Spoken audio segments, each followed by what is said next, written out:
Hi, everybody. Welcome back. It's your favorite professor, Dr. T. I have a little bit of laryngitis right now, so my voice is a little raspy, so just pardon that. So just for chapter 2, I like what it says here in the beginning where it says that, mathematical notation occasionally can have more than one meaning. So it says here, -3, 6 refers to the ordered pair x equals -3 and y equals 6. But it could also depend, or it could refer to an open interval. And if something says -3 less than x less than 6, then we're just talking about the x values. Okay? So in this section of your textbook, we use the notation f of x, and we have it looks similar to when you multiply, when you use parentheses, but it does not mean multiply f times x. It will be important for you to gain an understanding of what this notation does. And as you work through functions and function notation, just keep that in mind.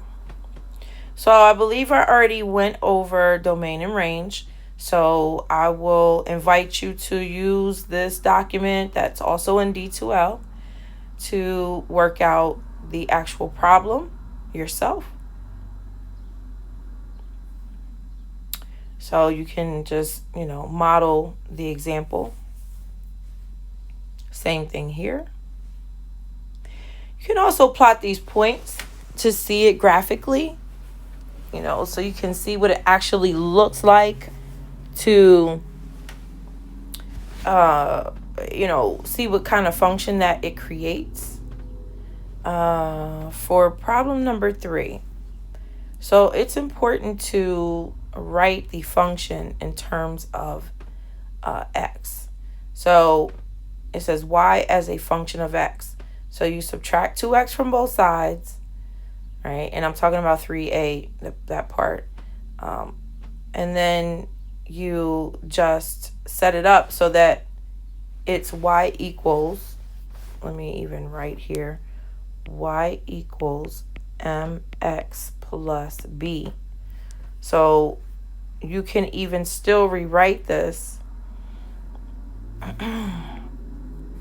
as y equals -2x plus 6 if you wanted it to be in the exact form mx plus b.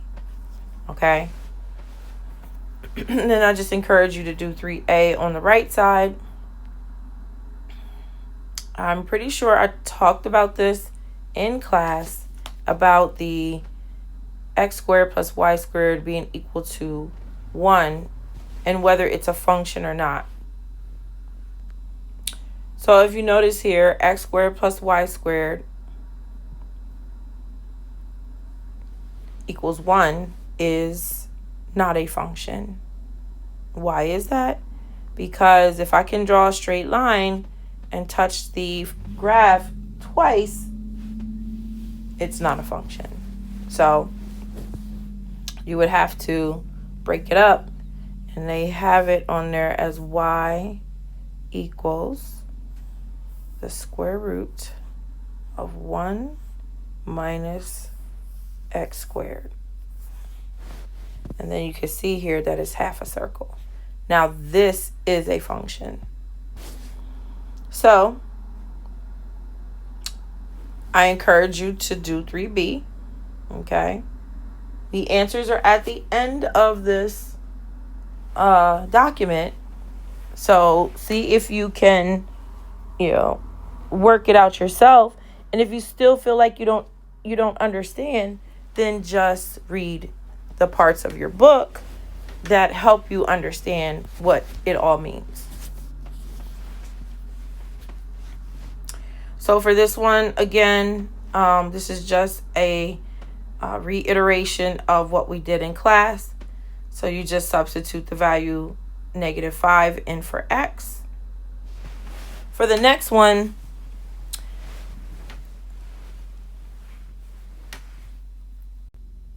Okay, so for 4b, we are just taking the x plus 4, and substituting it in for every x that we see above here. So we're plugging it in here and here.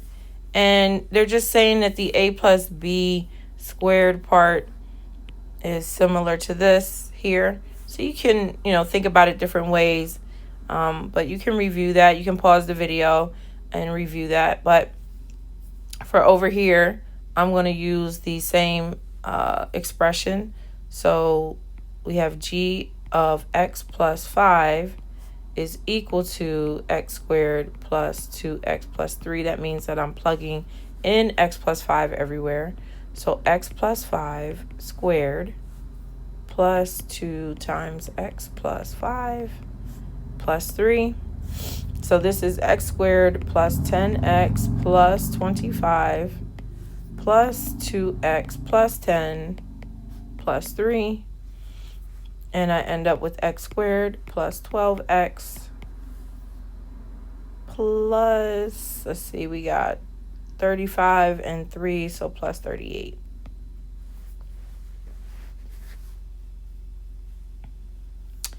And then for this one, it says you're just going to substitute in a negative x, and over here a negative g of x. So what is our function again?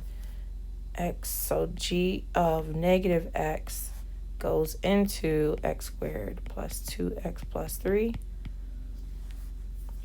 So negative x, and then you square it, plus 2 times negative x plus 3.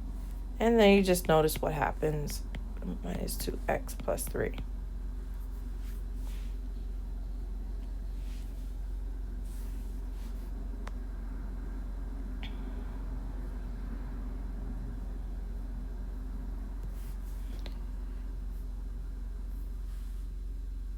For the next one, we're graphing by plotting points. So you're making a table.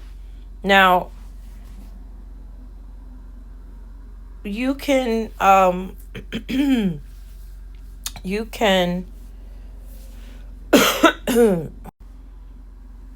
okay, so graphing functions by plotting points. I mean, there's such, different ways to think about this. It is kind of cool to verify these things with Desmos. So you can make a chart like this, but for me, I'm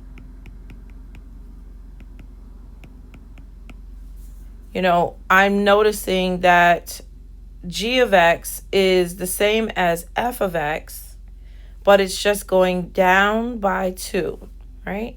So when I make my XY chart, which it could be, I'm going to write y equals f of x here, just so that that's a y, by the way. Let me go back because it looks like a G. Oops. So this is y, and it's the same as f of x, right?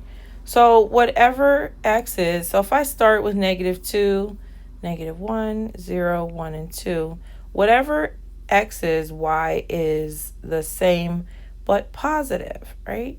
So I'm going to get +2, +1, 0, 1, 2. Okay? And when you graph that, I'm going to make a little teeny graph down here. So when you graph that, 0, 0, and then if I go over 1 and up 1, and then over 2 and up 2, something like that. And then the same thing over here. They just kind of mirror, the points mirror each other. This is a V. It's a straight line. Or it's, like 2 rays. Okay? And then you can, take your time and do the chart of x and g of x, right? But it's going to be the same numbers here. Oh, sorry, -2, -1, 0, 1, 2. But then whatever the result is, you're going to subtract 2. So if I end up with 2 and I subtract 2, I'm going to get 0. And then if I have 1 and I subtract 1, I'm going to get -1. And then 0, I'm going to get -2, which is the y-intercept. And then if I have 1, I'm going to get -1. And then if I have 2, I'm going to get 0. So if I draw a little graph here, all right, and my y-intercept is 0, -2. And then if I have over -1, down -1, and then over -2 and 0, and it's going to be the same mirror over here and here. And I am not an artist, but I do my best. So you see that it's the same function. So this will be f of x, and this is g of x. Okay? In higher levels of algebra, you are mostly analyzing functions. Higher levels meaning pre-calculus, moving into calculus. And then you can check out the example as well. So using the vertical line test that I mentioned previously, if I draw a straight line, let me use a different color. So if I draw a straight line and I only touch the graph once in any place that I draw the straight vertical line, it's a function. If I draw a line here, it's touching in 2 places. This is not a function. Okay?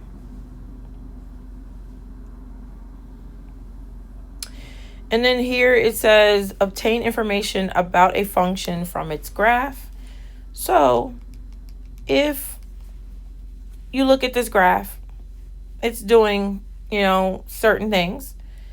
And it says use the graph to find g of -20. So the graph indicates that to the left of x equals -4, the graph is at a constant height of 2. So what that means is no matter what happens, this is going this way forever. And no matter what happens, this is going this way. It's never going to change. It's going to keep going that way. So that means that no matter what value of x that I plug in at this point from the left of -4, it's still going to maintain a constant of 2. So you can think about that and try the other problem. So it says use the graph from problem 7a above to find the value of x for which g of x is equal to -1. So now I'm looking, this is telling me the y value. So I'm looking for the x value. All right. So if you look, where is y equal -1? And we're talking about right here. So that's where they get x equals 1. Okay? So it can be a little tricky, so be careful. Okay, so for this next objective, identifying the domain and range of a function from its graph. Now you do have to really be careful. If it helps, you can draw a line from one end of the graph to the other. Or not connecting them, but to just show exactly where it's landing on the x value. So the inputs, the x-axis start at -2 and it stops at 1. Now there's a hole. So let me erase this. There's a hole right here. So that means that it excludes -2. If it was a closed dot, it includes it. Okay. Now, the range is going from the bottom. So if you look directly at the x-axis to the top, I'm sorry, y-axis. I apologize for that. So this is -1 down here, and it stops at 2. So, and because it's a closed dot, it includes -1, but it excludes 2. Thus, the bracket, the parentheses, just take notice of that, okay? And then for this one, because these arrows go on forever, your domain is going to be, so your domain is -infinity to infinity, and your range goes from -infinity to 2. Okay, so -infinity down here, and then it goes on forever at 2. So, and it includes the value of 2. Okay? And then lastly here, it says true or false. The graph of a function may cross the y-axis several times. So the graph may have more than one y-intercept. False. Since each point on the y-axis has x-coordinate 0 and a function may have only one y value for each x value, the graph of a function has at most one y coordinate. So it's the same thing as before. So like if I'm thinking about, I'm just going to draw something squiggly, right? So if it has more than one y-intercept, then the likelihood of it passing the vertical line test is a naught. So true or false, the graph of a function may cross the x-axis several times. So that would look like this. So I can have multiple x-intercepts. So yes, that would be a function. So this would be true. Okay. So just to reiterate that the solutions are at the end of all of these exercises. And I just wanted to move that up because sometimes it doesn't show up in the frame. All right, moving right along to talking about increasing and decreasing functions. What is actually happening on intervals when we look at the increasing and decreasing. So I think that the easiest way to do it is to trace. So if you take, I'm going to use black. So if you take your finger and you sort of trace, and I'm not going to go on top of the curve, but if you sort of trace, you can kind of see what's happening. So remember, we read from left to right. Okay. And then, you know, I'll let you read every single word here, but you see what happens as we go from -infinity to -1. And so that's right about here. And then from -1 to 1, we have another thing happening, which is decreasing. And then from 1 to infinity, when we go up, is another increase. Okay, so if you're looking at this one, this is definitely not constant. Constant functions are not really dynamic. They don't really tell much of a story. So as you notice here, we are decreasing from left to right all the way to here, right? So we're decreasing from -infinity to -1. And yes, I write two circles next to each other because I have trouble writing the infinity symbol. And then we're increasing from that point, -1 to infinity. Okay? I didn't make my little circles touch, but there you go. Okay? And then remember this function here, because on the next page, we're actually going to find the relative maxima or minima. And remember, I said in class that these are important for calculus. So if you need to study calculus or you're going to calculus, you can actually plug in, and what you're really finding, right, is on that function, what's really happening there at the f of -1. So when we plug in x equals -1, what is really happening? So it says, using the equation in the graph, we find that f of -1 is equal to 2. So f has a relative maximum of 2 at x equals 1. And if you go back and look, right, you can see it's counting by fives, but right here is that 2. So right about there is that 2. Okay? It's just the y value.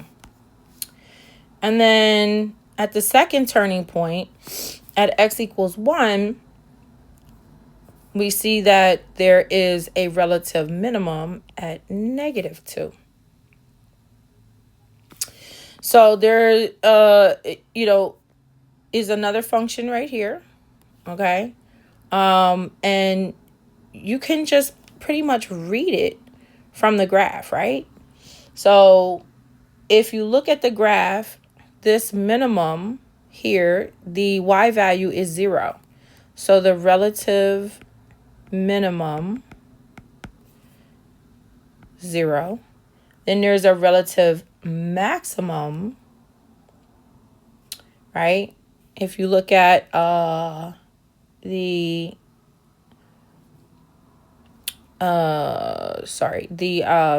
relative maximum is at 4. Sorry, I'm writing on an angle. And then there's another one again at 0, and that's over here. So you're just looking at the y value for the relative maximum and minimum. So there's another relative minimum at 0. Okay. Testing for symmetry. Because I went over some of this in class, I'm just going to let you practice that. I think it's best to learn from practice. So just look at the example and then plug in the number. You can kind of tell what happens, right? So if you square something, it's going to be positive. So it's going to end up being the same function, pretty much, if you plug in -x here, right? So it's going to be symmetric with respect to the y-axis. And you can imagine it's a parabola. And then I'll just let you test for the other symmetries. So just follow the examples.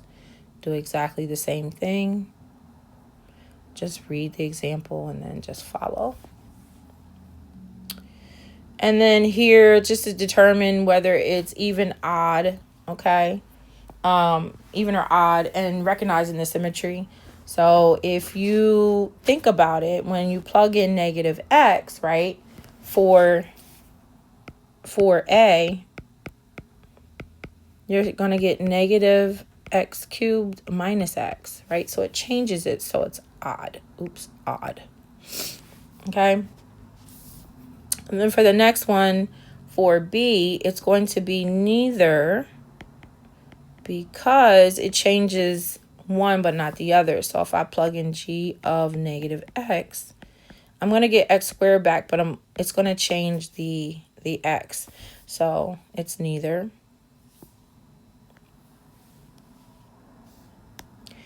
And then for the last one, on the left side, x to the 5th is going to change, but it won't change the the +1.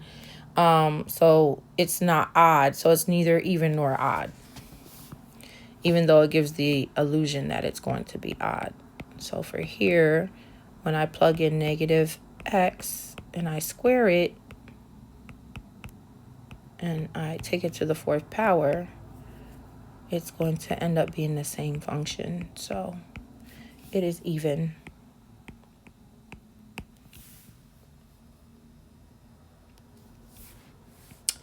And then understanding piecewise functions. Okay, so piecewise functions can be a little tricky, But I'm going to let you pause the video. Please write down everything on the left side.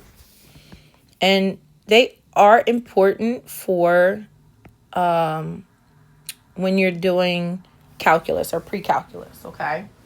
So, first of all, we're talking about a function that is 2x, and I'm just going to allow you to use Desmos to, figure out points there. But we have a point 0, 0 and a point -2, -4. Let me extend that a little bit. Okay. And it's only valid, this part up here, for x less than or equal to 0. So they're closed dots. And then f of x being equal to 2 here. And let's say that's 2. That's probably the straightest line I've ever drawn. For x greater than 0. And that's it. Okay. So lastly, our wonderful difference quotient, which is necessary for calculus. So I may not write every single step that they did. So, I tend to sometimes take shortcuts. So just make sure that you write everything on the left side, and then you can just follow along. So everywhere that you see x, you're going to put x plus h. And then in the end, you're going to follow that formula. Okay, so don't forget what f of x is equal to. So if you see here, over here, f of x is equal to this whole thing. Okay, so f of x plus h. So we have x plus h squared minus 4 times x plus h. And I'm also probably going to run out of room because I write so big. But we have minus, and then we put in parentheses x squared minus 4x plus 3.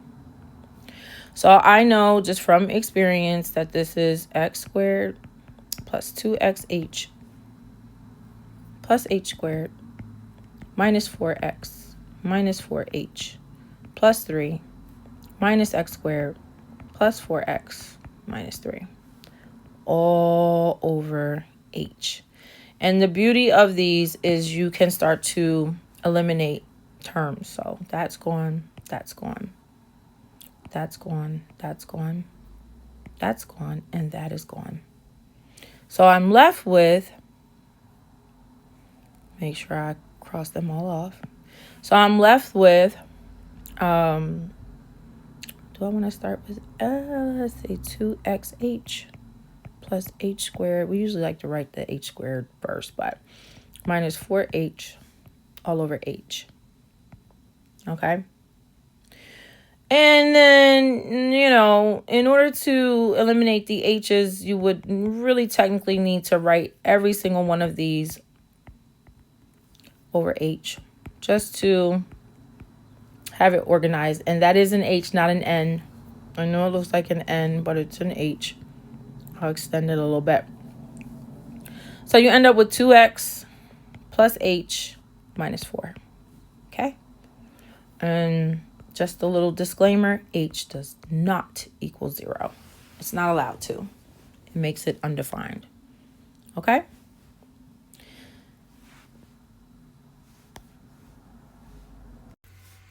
Okay, so you can read that little movies in mathematics. So transformations of functions.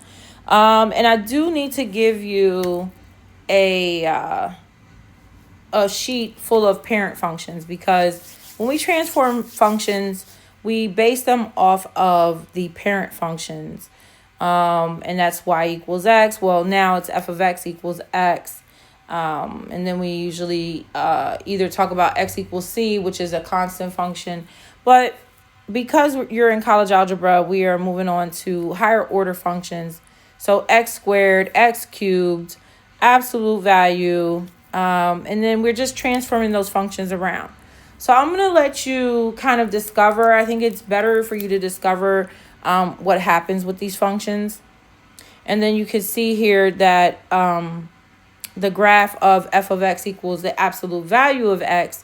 If I add a 3 to it on the outside of the grouping symbols, it just shifts it up by 3. So play around with those. I recommend you use Desmos as well. Same thing here. This is the square root function, and then we are just subtracting 4 from the x, which moves, or should I say shifts horizontally.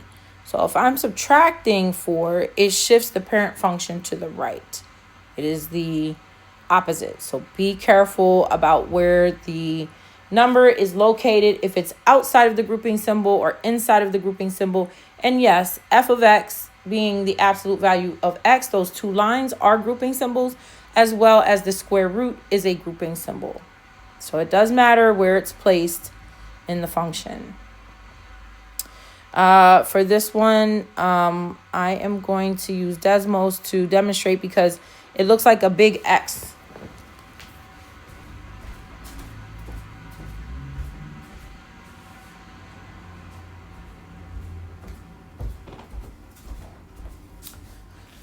So this function looks like a big X, and it is not. I'm not sure why that wasn't full screen. But you can see that the absolute value, I'm just going to click in there so you can fully see it. So if you look at the absolute value of X above, it was green, right? And then you see that when I put the negative in front of the absolute value of X, it flips it. It just flips it. It's a complete flip. So even though on the sheet it looks like an X, it's not. It's the function flipped. So I encourage you to just do, use Desmos so that you can see exactly how the parent function is transformed. And then the same thing with these. Okay.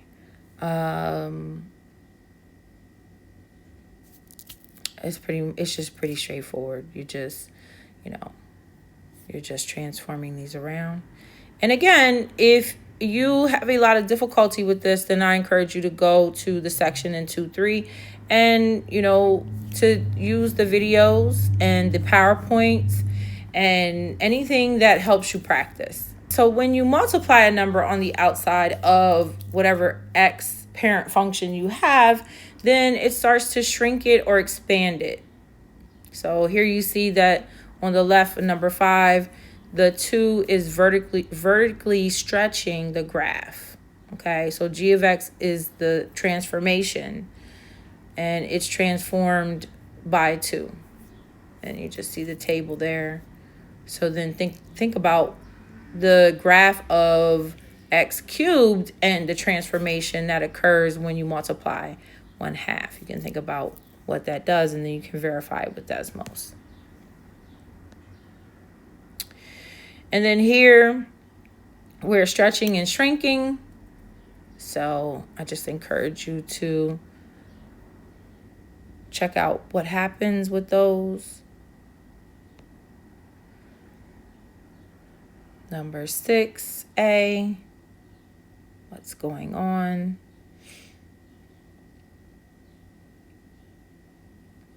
So you have your graph on the left, and then you transform it on the right. And then see if you can figure it out, and then you get to look at the answers on the last page. Now here we have several different transformations. So we'll have, and I'm gonna use Desmos to show you what it looks like again with number 7. So we're multiplying it by 2, we're subtracting 1, and we are adding 3. Let me make it g of x. When I multiply it by 2, I subtract 1 from x, I square it, and then I add 3. So notice all of the transformations. So you can see that the graph is shifted up by 3. And there's the y-intercept. But you can see that the minimum is 1, 3. You can see that it is less, it's a little bit more narrow than the graph of x squared. You see that it shifted to the right, right? So if I compare this and this, it shifted to the right. by 1. Okay? So use Desmos. It is a great tool to visually see what is happening.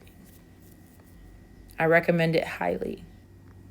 Alrighty, moving on to section 2.6.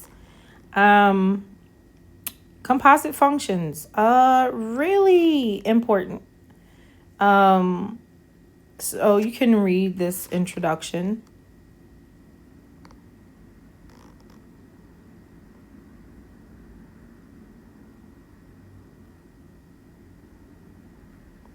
Okay. So first, when we start off with composite functions, it's just a reminder about the domain. So with those parent functions that I will post, you should have an intuition about what the domain, at least the domain, looks like. So with a quadratic function, anything with x squared is a quadratic function.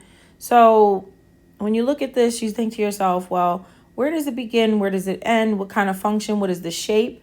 And it's a parabola, is, a U shape. And it is valid for all x. Any x can be used in this kind of function. And the same goes for the next function, which is a linear function. Okay, so that also is negative infinity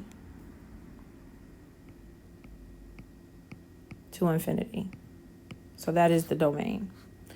Now, anytime you have a rational function, you have to be careful, because rational functions, square root functions, have restrictions on the domain. So anything that makes a rational function, and a rational function is just a fraction.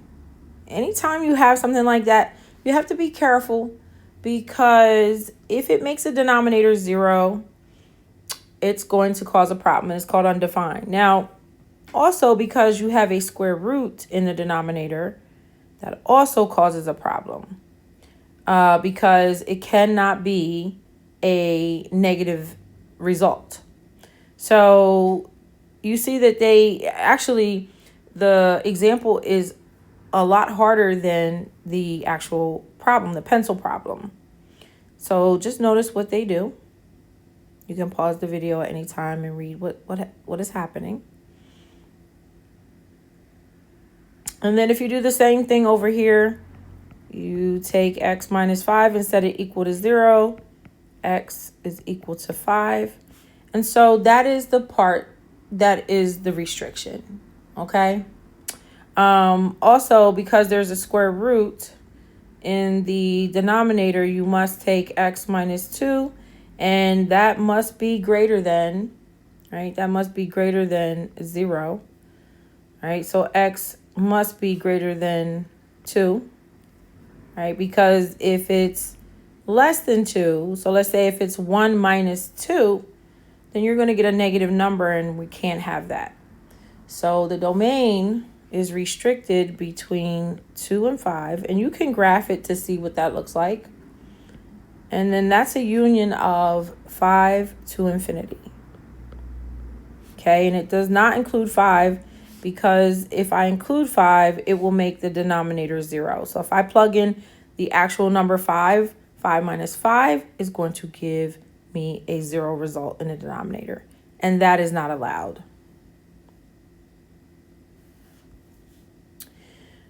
Okay, so composite functions. So we have a function f and a function g.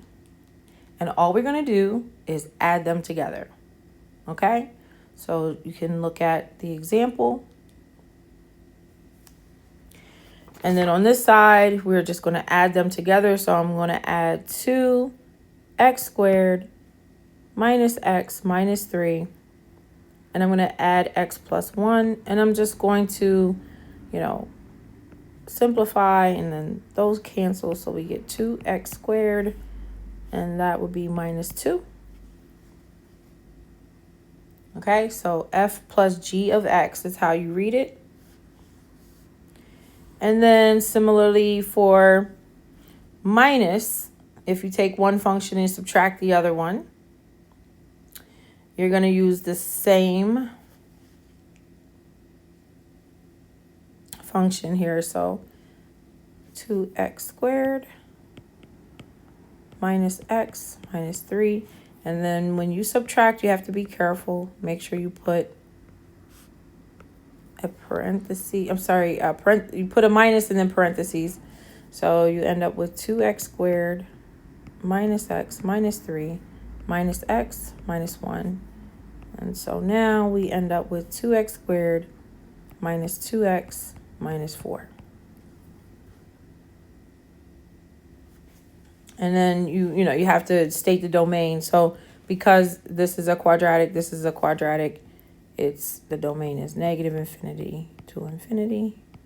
And the same thing here, negative infinity to infinity.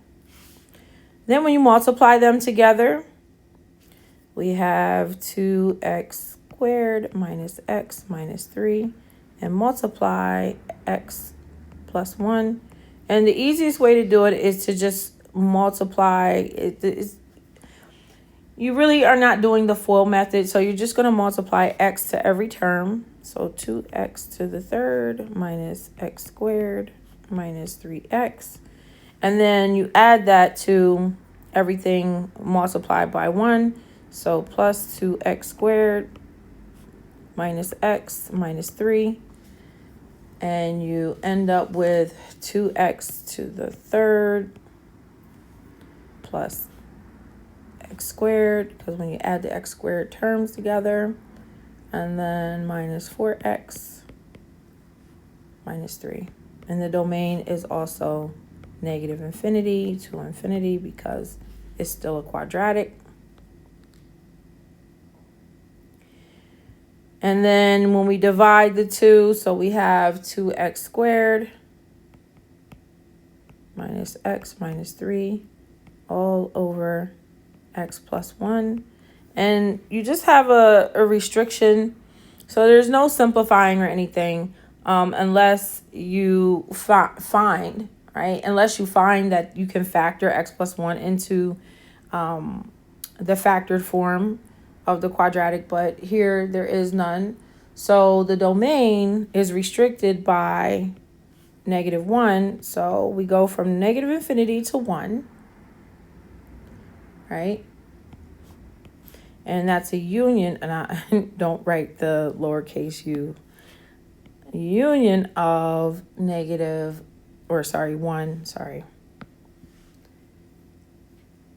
1 to infinity.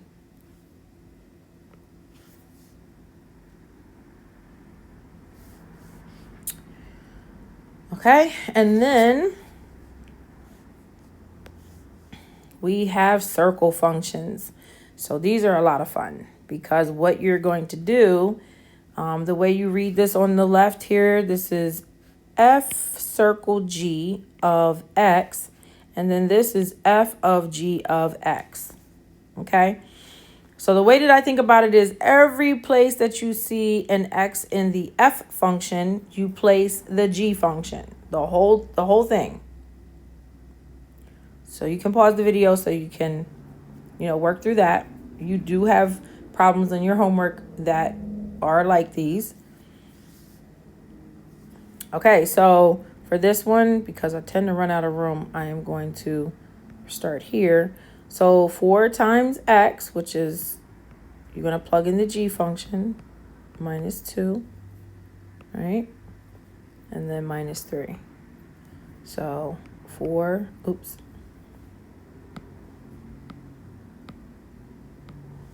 So 20x squared minus 8 minus 3.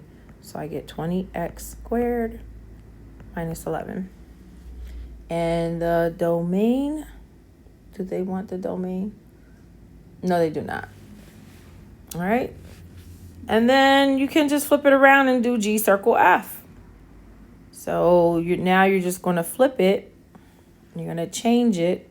So you're going to take the G function and you're going to insert the f function into it. So 5 times 4x minus 3, square it, and then minus 2. So we must FOIL. I don't know if I have enough room over here to do the whole thing, but I'm going to try. So we have 5 times 16x squared, right? Outside would be minus 12x. Inside would be minus 12x, so minus 24x. Then plus 9. And then we still have to subtract 2.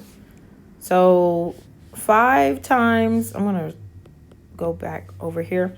5 times 16 would be 80, right? 80x squared.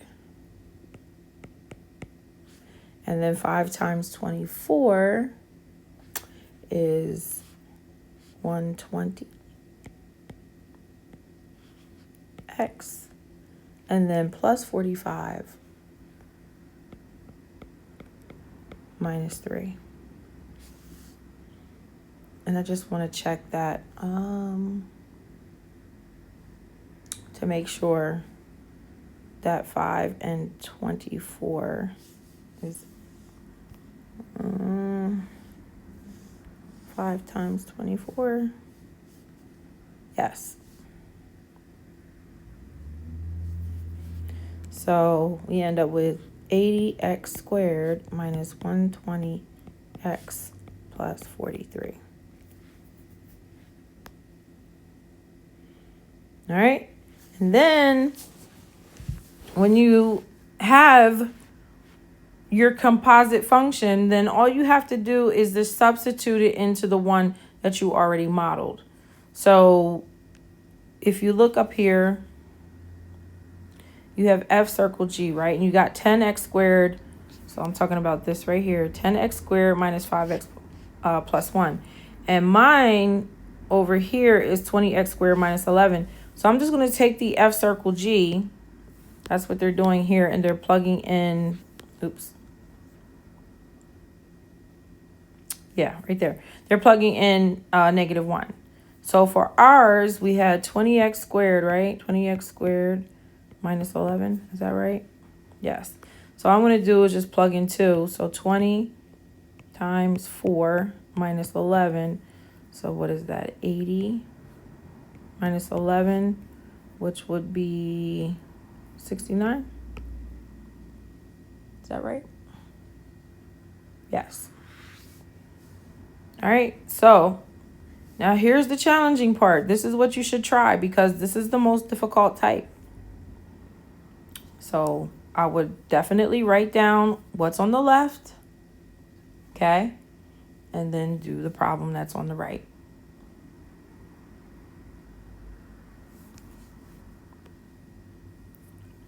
All right, so now we're talking about the domain, and it just depends on what you got as your result. Whatever your result was, you need to see if it has a restriction in the denominator. And if it was, there's your result, okay? So give it a try. The answer key is at the end of this. And if you need more practice, always use the book. You know, by all means, use the book. All right, so write functions as compositions, okay? So this time, you're going to use something that's already been composed, meaning they merge them together, and you're going to try to figure out what the two original functions are. That's also a challenge. So give it a try and then check the answer key. Alrighty, moving on to inverse functions. So this is very methodical in terms of how you approach them. So you really have to follow steps. And I just want to read this. It says, what is the probability that two people in the same room share a birthday? It might be higher than you think. And in this section, we will explore the graph of the function that represents this probability. So just look at the problem on the left.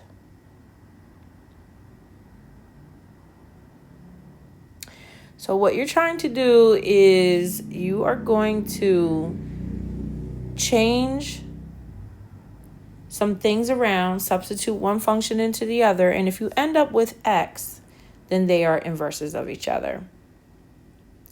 So taking g, so we're going to plug g into this little x right here, and then we're going to see what happens.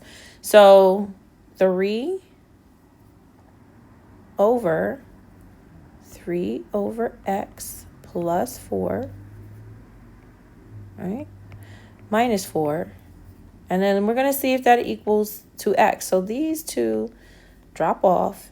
And if you know, when you have a fraction divided by another fraction, you just flip the fraction, the second fraction, and you multiply. So this will be x divided by 3. That's gone.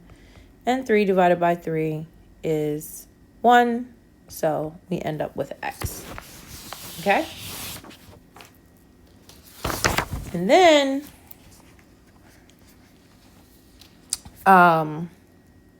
you can do it the opposite way. So you can actually do 3, right? So the first one here is f of g of x and then g of f of x. And then so you can take g. Actually, I think I did g. I did g already. No, I did f. Sorry. So 3 divided by, I just don't have a lot of room. 3 divided by 3, right, over x minus 4 plus 4. And then that transfers to 3 times x minus 4 plus 4 divided by 3. And then they are gone. They are gone. So we get x. Okay? So to find an inverse, to see if, it has an inverse. So to find the inverse of a function, all you do is replace f of x with y, and then you see what you end up with, and then you denote it with f inverse. So the f to the minus 1 just means f inverse of x. So for this one, y equals x plus 3. I interchange x and y. And then I still solve for y. So y equals x minus 3. And that is the inverse. So f inverse of x is equal to x minus 3. And just because I'm going to show you what the graph of that looks like. So just have to memorize. So x plus 3 and then x minus 3. And the other function might be a little bit more interesting. Yeah, I'm going to do the other function. It's a little bit more interesting. So 2x plus 7 and then x minus 7 divided by 2. And I can just turn these off. So I'm just going to use y equals just for time's sake. So 2x plus 7. And then the other one was x. Let me use parentheses. X minus 7 divided by 2. And then you can sort of see, I don't know what is happening with my app. Why is it doing that on my iPad?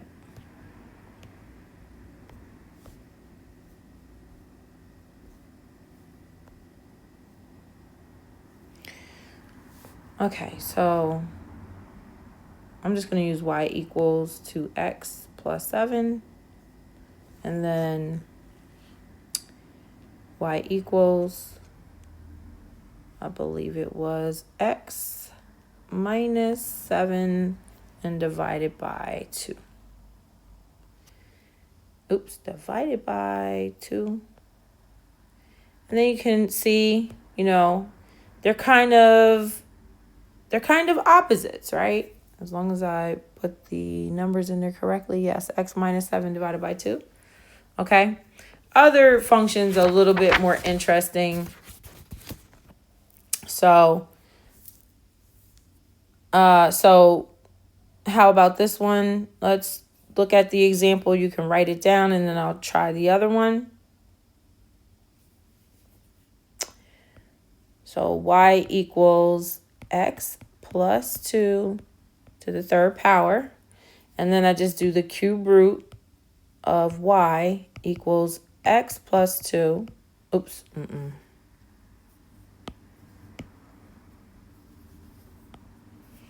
So I'll just do the right side. So remember, we write y equals x plus 2 cubed, and then we interchange x and y. And then we do the cube root of x equals y plus 2. And then finally, we subtract 2 from both sides. So y is equal to the cube root of x minus 2. And it's just the cube root function shifted down by 2. And that would be your f inverse. Oh my goodness. And that would be your f inverse of x is the cube root of x minus 2. I'm just writing a little bit on an angle. Students sometimes find these to be a little bit more difficult, so just pay attention to what's going on. And I'll do the one on the right.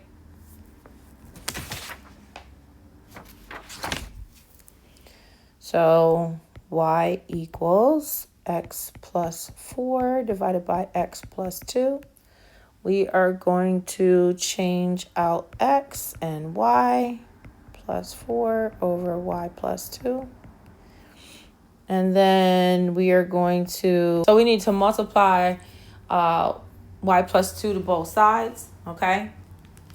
But when we do that, we can leave the x, we can leave it in factor form.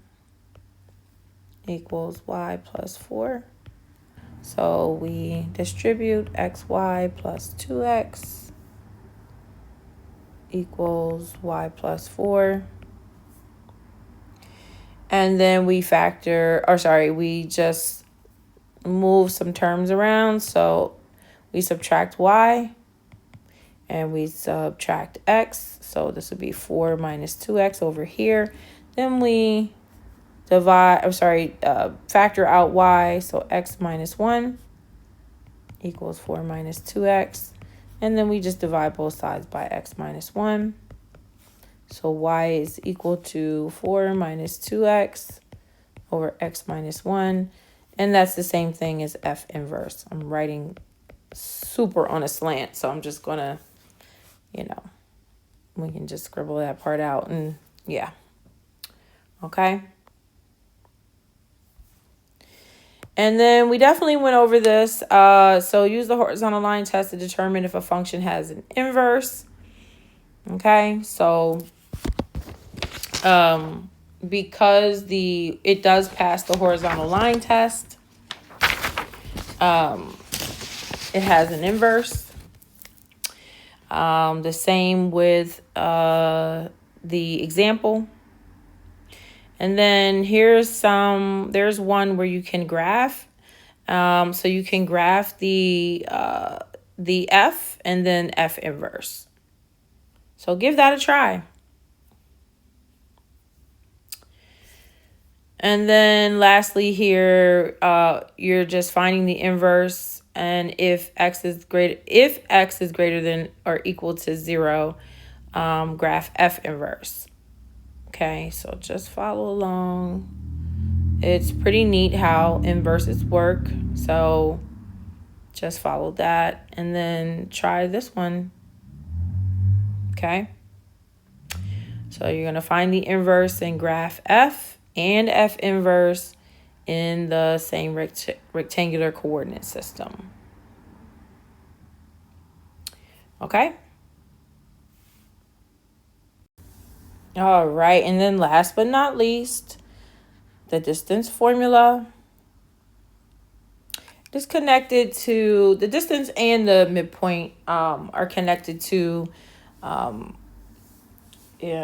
measuring things like when you're looking at a triangle and you're trying to figure out the direction that you should walk in, the slope, the linear functions.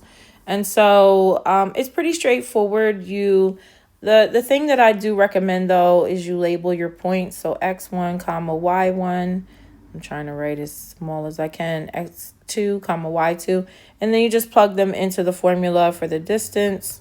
So you go straight for the x's first, so -6 minus 4, and then you square it, and then you add that to 3 minus a -1, and then you square that. So you have this would be 100, right? And then over here we would have 4, so that would be plus 16. And then you just do the square root of 116, which is approximately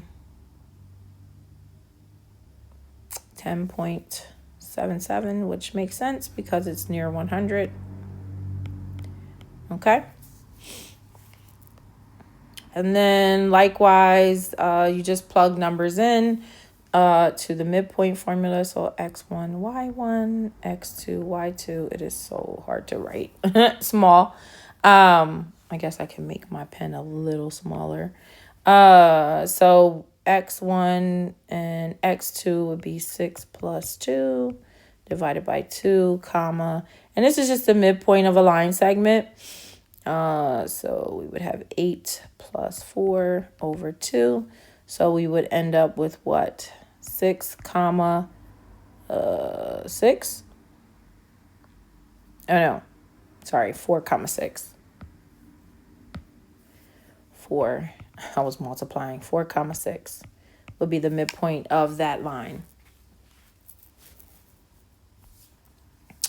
All right, and then so to write a circle in standard form, given that the center of the radius is 0, 0, and the center of the circle, not the radius, the center of the circle and the radius is given, you just plug it in. So you have x minus 0 squared plus y minus 0 squared, and that's equal to 7 squared. So x squared plus y squared.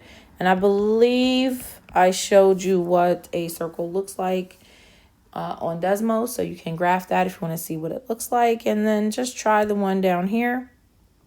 So writing it in standard form, pretty much. You can do the same thing with, you just plug in your x value and your y value, and then plug your radius in and then square it. And then in order to find out the center and the radius, you just need to, follow this form right here. So if you see that it's minus, it's already 3, not -3, because of the form. And then if it's minus, y minus something, then it's also the positive of that. It's just positive. And then the radius will be the square root of 36, which is 6. Okay, so the radius is 6. And then here we're just going to take the points. So we're going to graph what we got from 4A. So you can use Desmos for that, and then graph the equation in the pencil problem. And then in 4C, just identify the domain and range. It's just going to be the left side versus the right side of. So if you look here, we start here at -5 and we end at -1 on the x. And then for the y's, we start here at -3 and we end at +3. And you could just go from the actual graph of the circle. And then this is a challenge problem. I, suggest that you try it. You do see some of these in pre-calculus, but it's not very heavy. You're not usually asked to do completing the square often. So I would suggest you just replace the values and then see if you can come out with the same answer as the answer key. Okay? So thank you for watching. As always, please subscribe and like, and you'll get notifications when I post another video. Thank you for watching. See you next time.